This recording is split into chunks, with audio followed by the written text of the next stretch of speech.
Admiral Zexthal stood before the holographic display, his four eyes scanning the tactical readout with satisfaction. The numbers were perfect. 3,247 enemy vessels destroyed, 847,000 confirmed casualties, strategic objectives achieved with 97.3% efficiency. By every metric the Caraxian Empire used to measure success, the Battle of Kepler Station had been a resounding victory. "Excellent work, Admiral." High Command's transmission crackled through the bridge speakers. "Your performance ratings have increased by 2.7 points. The Emperor is pleased." Zexthal's mandibles clicked in contentment. This was how civilized warfare was conducted, with precision, calculated losses, and quantifiable results. The human colony had been eliminated according to protocol, and the strategic asteroid belt was now under Imperial control. Another number to add to their expanding catalog of conquered systems. But something nagged at him. In all his campaigns against the various species of the galaxy, there had always been a moment when the enemy broke. When their ships turned to flee. When surrender transmissions flooded the channels, when the inevitable capitulation came. The humans had done none of these things. Even as their orbital platforms burned and their defense fleet was systematically dismantled, the humans had continued fighting. Not just the military forces, the civilians too. Evacuation shuttles had turned into improvised missiles. Mining equipment had been weaponized. And even as their stations split apart under concentrated fire, humans had continued broadcasting defiant messages into space. "Sir," his communications officer interrupted, "we're receiving a delayed transmission from the human settlement. It appears to have been on an automated broadcast loop." "Play it," Zexthal ordered, curious despite himself. The hologram flickered, revealing a human female in a torn maintenance uniform, her face streaked with smoke and determination.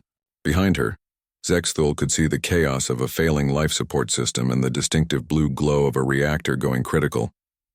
"This is Captain Sarah Chen of Kepler Station," the woman said, her voice steady despite the destruction around her. "To whoever finds this message, we know we can't win this fight.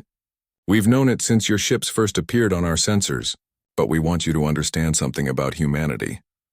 The transmission crackled with interference as an explosion rocked the station in the background. "You see those numbers on your screens? The casualty reports, the destroyed ships, the tactical assessments. That's how you measure victory. But we measure it differently." Chen paused, and for a moment her composed expression wavered. Tommy Martinez, age 7, made it to the evacuation pods. Dr. Patel finished uploading her research to the quantum relay before the labs were hit. The Morrison family, all 5 of them, got aboard the last transport out. Another explosion, closer this time. Emergency lighting bathed everything in red. Every person who makes it out alive, every family that stays together, every child who gets to see another sunrise. That's how we count victory. You can destroy our stations, glass our planets, reduce our fleets to scrap metal.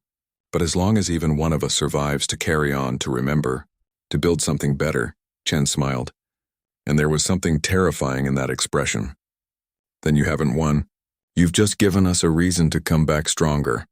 The station exploded behind her in a brilliant flash, cutting off the transmission. Zexthal stared at the empty hologram space for several moments. Around him, his bridge crew worked efficiently, cataloging the debris field and preparing reports for High Command. The numbers were still perfect.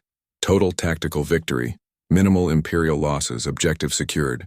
"Admiral," his tactical officer reported, "long-range sensors are detecting multiple FTL signatures on the system's periphery. It appears to be the human evacuation convoy. Approximately 40,000 survivors." "Shall we pursue?" his weapons officer asked, already calculating intercept courses. Zexthal considered this. Pursuing would mean additional casualties to add to the victory tally, a more complete elimination of human presence in the sector.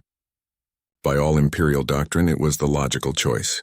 Instead, he found himself thinking about Captain Chen's words. About a species that measured victory not in enemies destroyed but in people saved.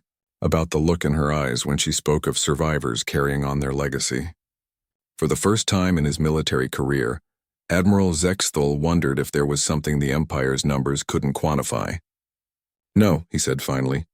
"Let them go. We have achieved our strategic objectives." His staff exchanged glances but complied. The Caraxian fleet began its withdrawal, leaving behind a debris field that told a story of overwhelming Imperial victory. 3 years later, when human warships began appearing in Imperial space with technology that defied explanation and tactics that seemed born of desperate innovation, Admiral Zexthel would remember Captain Chen's smile. He would realize too late that the Empire had been counting all the wrong things. The humans had lost every battle, but they had saved 40,000 survivors who became 400,000 refugees who became 4 million citizens of a new human coalition that had learned to fight not for territory or resources, but for each other. The Empire counted victories in numbers. Humans counted them in the futures they preserved. And in the end, only one method of accounting proved sustainable in an infinite universe.